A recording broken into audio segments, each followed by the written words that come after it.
Agora no seu rádio. JD1 no ar. As principais notícias do estado, do Brasil e do mundo. JD1 no ar. JD1 no ar. Apresentação Wesley Paiva. Apoio Senar MS. Transformando vidas.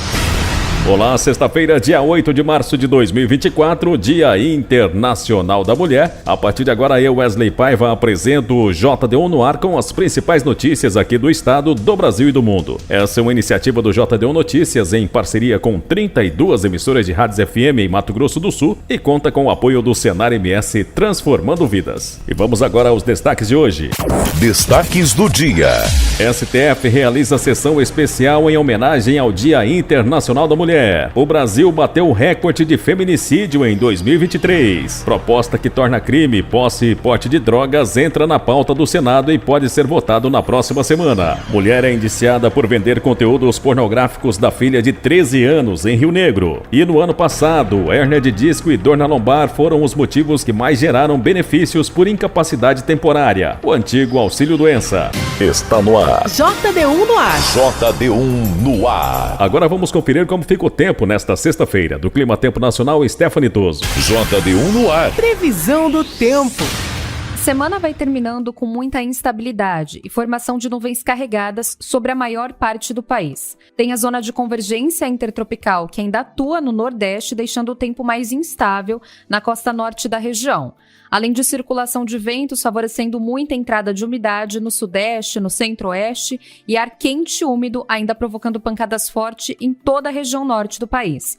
Agora até temos virada significativa para o sul do Brasil de novo, devido a uma baixa pressão que atua entre a Argentina e o Paraguai. No sul do país, a tendência é que a sexta-feira seja mais encoberta e com pancadas que podem começar desde cedo entre o interior de Santa Catarina, a região de Florianópolis, cidades como Chapecó e Laguna e até mesmo todo o centro e norte gaúcho, com risco de temporal. A região serrana do Rio Grande do Sul volta a ficar em alerta e até com condição de perigo devido aos altos acumulados. Porto Alegre ainda vai ter um amanhecer de sexta-feira com sol, só que o tempo fica mais instável já no final da manhã. A expectativa é de ventos que podem vir com força, rajadas que durante essas áreas de temporal podem passar dos 70 km por hora. Já no sudeste do país, a semana termina mais típica de verão. Até mesmo São Paulo volta a ter temperaturas mais elevadas, mas também com condição de temporal devido à entrada de umidade. A capital paulista pode ter mínima em torno de 21 graus e máxima que à tarde chega a 29. Pancadas que acontecem até com mais regularidade entre o interior, sul de Minas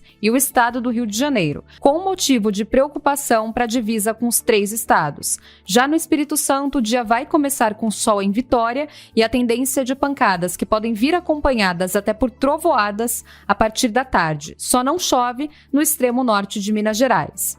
No centro-oeste do país, a sexta-feira vai ser marcada por sol e muito calor, mas com pancadas de chuva que ainda podem intercalar vários períodos de melhora entre Brasília, Goiânia e as cidades mais ao norte de Mato Grosso do Sul. Em Mato Grosso não tem risco de temporal. Cuiabá ainda vai ter uma sexta-feira com muito sol e calor, mas com pancadas típicas de verão que podem vir com força durante as últimas horas do dia. Já no Nordeste, a atuação ainda da zona de convergência intertropical traz mais umidade para o litoral.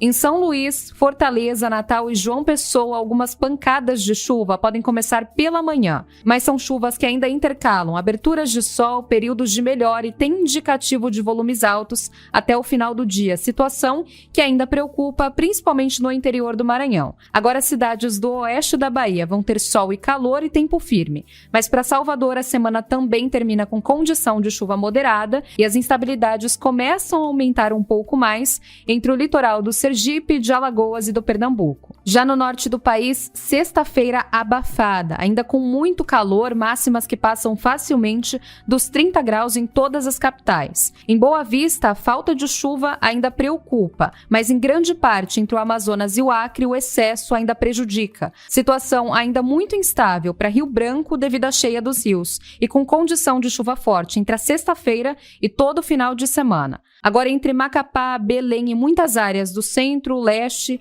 e nordeste do Amazonas, o risco de temporal ainda é alto. JD1 no ar. Agro. Vamos conferir agora as principais cotações do mercado agropecuário, começando com a arroba do boi gordo, que está cotado no dia de hoje a R$ 214,50. Já a arroba da vaca gorda, cotado a R$ 200. O milho seco saca 60 quilos, cotado a R$ 47,00. E hoje a soja em grãos também saca 60 quilos, está cotado a R$ 104,00. Essas foram as principais cotações do mercado agropecuário de hoje, sexta-feira. JD1 no ar.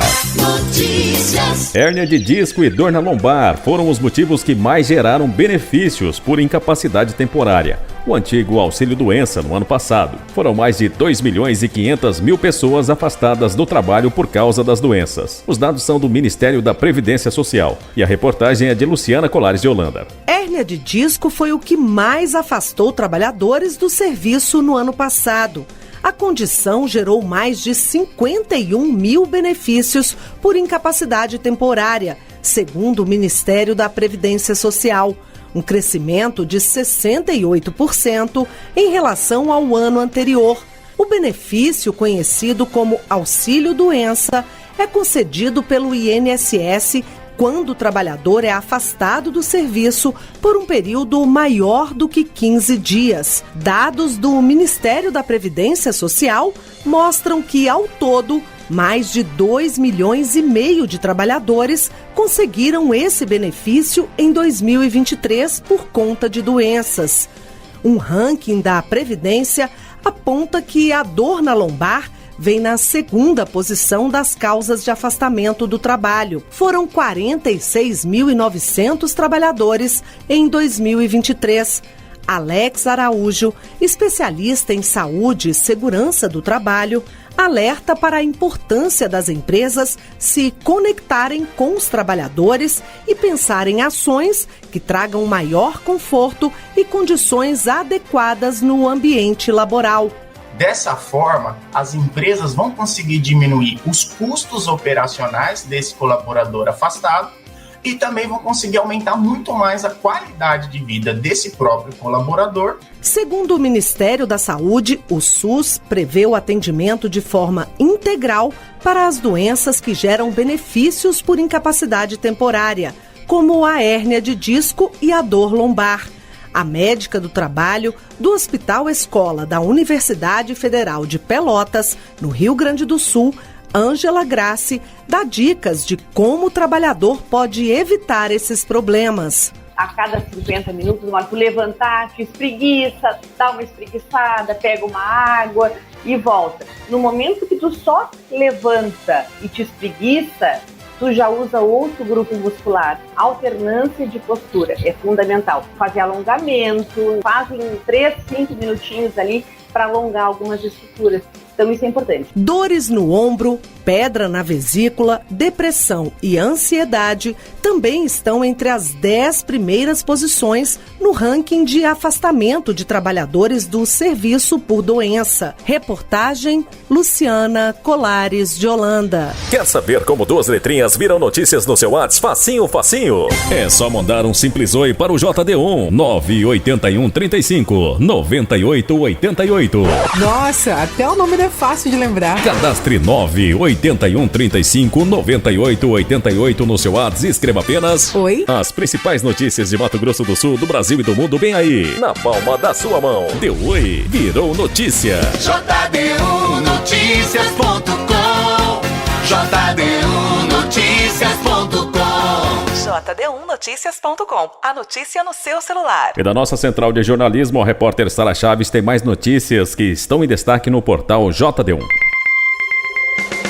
Olá, ouvintes do JD1 no ar. O Brasil bateu o recorde de feminicídios em 2023, conforme dados do Fórum Brasileiro de Segurança Pública divulgados na quinta-feira. No total, foram registradas 1.463 mortes de mulheres vítimas de feminicídio em 2023, maior número de vítimas desde que a lei que tipificou esse tipo de crime foi criada em 2015. Entre os anos de 2015 até 2023, 10.600 mulheres foram vítimas de feminicídio no Brasil, segundo o levantamento do Fórum Brasileiro de Segurança Pública. Segundo os dados, em termo percentual, o estado de Mato Grosso teve a maior taxa de feminicídio do Brasil e, em questão de números, São Paulo liderou com 221 feminicídios em 2023. No Mato Grosso do Sul, foram 30 casos registrados no ano passado, número menor que os 40 registrados em 2022. E uma mulher foi indiciada por vender conteúdos pornográficos da filha de 13 anos em Rio Negro. Durante a operação realizada pela Polícia Civil após investigação, um homem de 34 anos também foi preso por estuprar e vender os vídeos de conteúdo pornográfico na internet. O autor recebia ajuda da mãe da menina de 13 anos. A mãe da adolescente induzia a filha à prostituição. Ela apresentava homens e informava a conta bancária para pagamentos. Após quebra de sigilo bancário, foi constatado que o homem investigado transferiu pelo menos R$ 6.355 através de 197 transações bancárias para a mãe da vítima. O autor do estupro e da venda dos conteúdos pornográficos foi preso e a mãe da vítima também foi indiciada pelo crime em Rio Negro. E uma jovem de 29 anos foi agredida pelo companheiro e a amante dele depois de descobrir que estava sendo traída em Coxim. De acordo com informações da polícia, a vítima convive há 10 anos com o autor e tem 2 filhos com ele. O casal mora em uma fazenda em Coxim e na quarta-feira foram até a cidade. O marido deixou a mulher e não atendeu a ligação por 2 horas. Depois que a vítima viu a foto do marido com a amante no WhatsApp, ela foi procurar pelo cônjuge e tirar satisfação. A mulher encontrou o marido com a amante, que começou a gritar e a agredir a vítima. Nesse momento, o traidor também começou a chutar a esposa, dizendo que ela era mulher dele, mas não era dona dele. A vítima foi encaminhada para o hospital regional e registrou um boletim de ocorrência. Os autores, o infiel e a amante, foram presos em flagrante pelos crimes de lesão corporal dolosa e ameaça no contexto da violência doméstica em Coxim.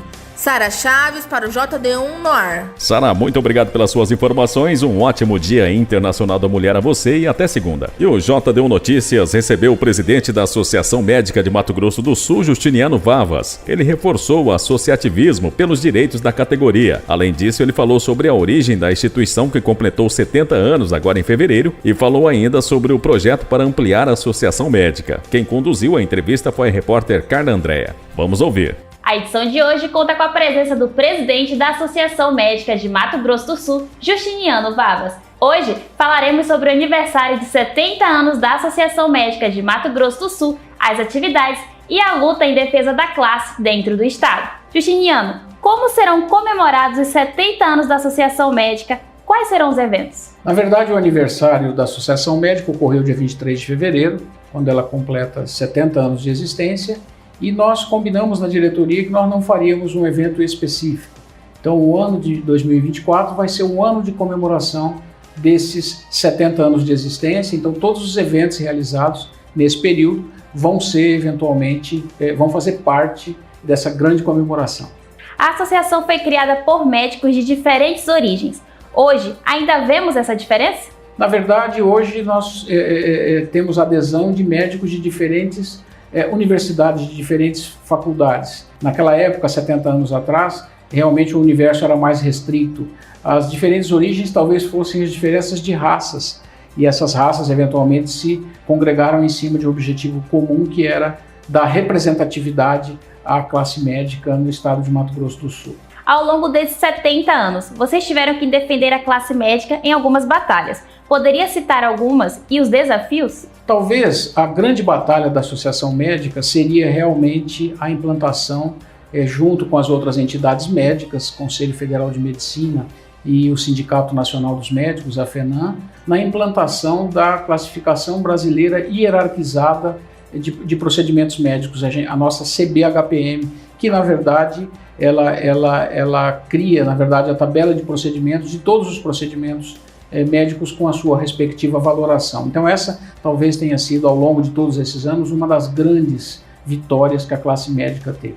E os desafios daqui para frente? Os desafios são muitos, né? Nós, na verdade, precisamos manter aceso o associativismo que é a cerne de todas as entidades médicas, né? Com exceção do CRM, que é institucional, onde o médico é obrigado a ter o vínculo, até porque é o CRM que valida o seu título, a sua especialidade e a sua atuação como médico no território nacional. Mas o nosso objetivo maior, entre outros, é resgatar o associativismo, é fazer com que o médico fique cada vez mais ligado à sua associação, que é, na verdade, a entidade que vai incentivar uma série de outras, vamos dizer assim, uma série de outras vertentes, por exemplo, como eu disse, o associativismo, a parte cultural, a parte esportiva, né? Hoje a Associação Médica, na verdade, é um grande clube de campo, onde o médico pode jogar tênis, pode jogar futebol, futebol society, futebol oficial, um parque aquático maravilhoso. Então nós precisamos incentivar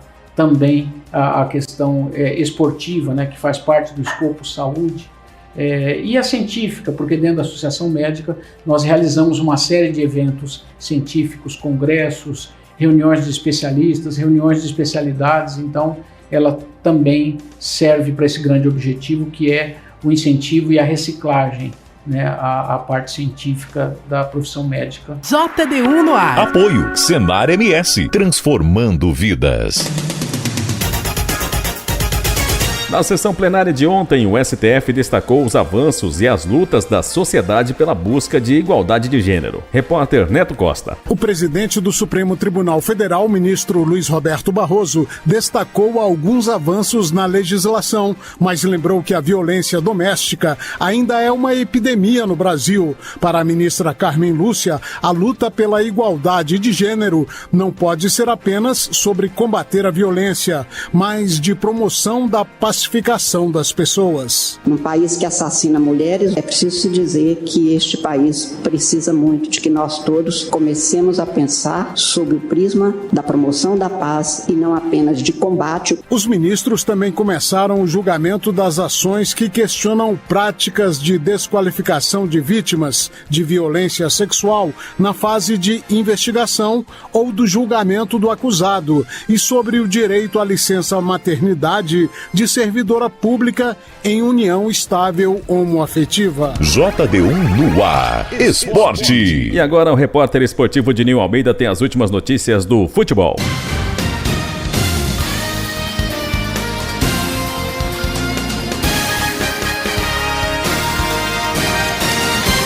Taça Libertadores da América, jogo de ontem, terceira fase, Always Ready 1, Nacional do Uruguai 0. Copa Sul-Americana, primeira fase, Racing do Uruguai 2, Cerro Largo 0, Raio Zuliano 0, Laguaira 0. Nos pênaltis, a Raio Zuliano levou a melhor, 4-2. Esportivo Ameliano 2, Olímpia 0. Universidade César Valejo 2, Esporte Raio Caio 0. Universidade de Quito 3, Técnico Universitário 0. Copa Ouro Feminina da CONCACAF semifinal, Canadá 2, Estados Unidos 2. Nos pênaltis deu Estados Unidos 3-1. Copa do Brasil, jogos de ontem, Operário do Paraná 2, Vila Nova 0, Souza 1, Petrolina 0, Vasco 3, Água Santa 3. Nos pênaltis, o Vasco levou melhor, 4-1. Campeonatos estaduais, Campeonato Paulista, rodada de número 12 no sábado, com 2 jogos. Palmeiras enfrenta o Botafogo, Santos enfrenta a Inter de Limeira, buscando a melhor campanha do campeonato. No domingo, Guarani e Bragantino, Ituano e São Paulo, Mirassol e São Bernardo, Novo Horizontino e Portuguesa, Santo André e Ponte Preta, Água Santa e Corinthians. Pelo Campeonato Carioca, Taça Rio, semifinal, Sampaio Correia enfrenta o Botafogo e o Vasco enfrenta o Nova Iguaçu. Taça Rio, semifinal, Portuguesa enfrenta o Boa Vista e o Fluminense enfrenta o Flamengo. Campeonato Mineiro, no sábado tem semifinal, Atlético Mineiro enfrenta o América Mineiro. Campeonato Gaúcho, quartas de final, o Internacional enfrenta o São Luís e o Guarani de Bagé enfrenta o Juventude. E no domingo, o Grêmio enfrenta enfrenta o Brasil de Pelotas. Campeonato Sul-Mato-Grossense neste sábado tem a 10ª rodada. O Coxim enfrenta o Costa Rica às 15 horas. O Operário enfrenta a Portuguesa no Jacques da Luz também às 15 horas. Dourados recebe o Iviema e o Aquidauanense recebe o Corumbaense, todos os jogos às 15 horas. Eu sou o Dininho Almeida e esses foram os destaques esportivos do JD1 no ar. JD1 no ar, direto de Brasília. A proposta que criminaliza qualquer quantidade de porte ou posse de droga poderá ser votada na próxima quarta-feira na Comissão de Constituição e Justiça. Os detalhes na reportagem de Érica Christian. O relator da PEC das drogas, Efraim Filho, do União da Paraíba, diz que a proposta de emenda à Constituição que criminaliza qualquer quantidade de porte ou posse de drogas poderá ser votada na quarta-feira na Comissão de Constituição e Justiça. Ele afirmou que a PEC mantém punições diferenciadas para usuários e traficantes. Para o traficante, o rigor da lei, a pena de prisão, o encarceramento. Para o usuário, penas alternativas, restritivas de direito, prestação de serviço à comunidade, mas ainda assim continuará sendo crime. O presidente do Senado, Rodrigo Pacheco, criticou o debate no Supremo Tribunal Federal em torno da não criminalização da posse ou porte de certa quantidade de maconha. Eu acho equivocado esse corte de quantidade de droga para indicar um ou outro, porque, repito, pequenas quantidades pode ser tráfico, dependendo do caso concreto, e maiores quantidades pode ser uso. E ninguém quer ver um usuário preso como traficante, ninguém quer ver um traficante solto porque é considerado usuário. Só que quem decide isso não somos nós. Quem decide isso é o caso concreto, é o policial militar que apreende, é o polícia civil que investiga, o Ministério Público que acusa, o juiz de primeira instância que decide. Se aprovada pela CCJ, a PEC das drogas ainda será votada em 2 turnos pelo plenário do Senado antes de ir à Câmara dos Deputados. 19 comissões permanentes da Câmara dos Deputados elegeram seus novos presidentes para o mandato de 1 ano. Os partidos dos presidentes que comandariam cada comissão foram definidos previamente pelos líderes partidários, com base na proporcionalidade partidária. E os nomes dos candidatos eleitos também foram indicados pelos líderes. Quem tem mais detalhes é a repórter Silvia Miato. Uma das comissões mais importantes por concentrar a análise constitucional de todas as propostas legislativas, a Comissão de Constituição, Justiça e Cidadania da Câmara escolheu a sua nova presidente, a deputada Caroline de Toni, do PL de Santa Catarina, em um clima de elogios mútuos e promessas de respeito às divergências ideológicas. O ex-presidente deputado Rui Falcão, do PT de São Paulo, já iniciou os trabalhos, dizendo que tentou ser um árbitro imparcial e pediu desculpas por algum excesso, mas foi seguido pela fala de vários deputados de oposição ao governo que confirmaram que sua atuação foi respeitosa e que serviria como modelo para os próximos. As falas refletiram embates entre os líderes partidários, que fizeram com que a eleição dos presidentes de comissões da Câmara, marcada para começar às 15 horas dessa quarta-feira, fosse atrasada por 4 horas. O líder do governo, o deputado José Guimarães, do PT do Ceará, revelou o motivo das discussões. Todos que estão aqui, independente de suas posições, merecem disputar e estarem em qualquer lugar, nas comissões ou enfim. E a partir do momento que uma bancada indica uma parlamentar ou um parlamentar para dirigir uma comissão, tem que no mínimo receber da nossa parte, eu pelo menos costumo ter o maior respeito. Caroline de Toni, que está em seu 2º mandato, diz que a pauta da comissão vai respeitar o peso de cada corrente partidária no colegiado. Segundo ela, os conservadores têm muitos votos e precisam ser considerados, e fez um discurso voltado para o combate ao que ela chamou de excesso de legislação. E se a gente muda constantemente o ordenamento jurídico, sem refletir nesse papel do Poder Legislativo, a gente gera instabilidade e insegurança jurídica. Então, acredito que a gente tem que ter uma visão de nem sempre só ficar aprovando leis em cima de leis, mas aprovar apenas leis necessárias e boas para a sociedade brasileira. Na Comissão de Relações Exteriores e de Defesa Nacional, o novo presidente, deputado Lucas Redecker, do PSDB do Rio Grande do Sul, disse que vai buscar fazer uma pauta de consenso entre os partidos. A gente construa uma data específica durante a semana ou antes da reunião para que nós possamos reunir os coordenadores de cada bancada para definir a pauta, para que venham sugestões de cada partido aqui, para que nós possamos fazer pautas de consenso e pautas que não tenham consenso, mas que a gente consiga ter interlocução entre as diferenças das bancadas para que a gente possa dar o encaminhamento do debate com as discordâncias que virão, mas que a gente possa fazer a comissão render e conseguir encaminhar o trabalho necessário para o bom andamento da comissão. Redecker substitui o colega de partido, o deputado Paulo Alexandre Barbosa, de São Paulo. Em seu segundo mandato na Câmara, Lucas Redecker diz que sua primeira ação será convidar os ministros das Relações Exteriores e da Defesa Nacional para audiências públicas. De Brasília, Silvia Minhato.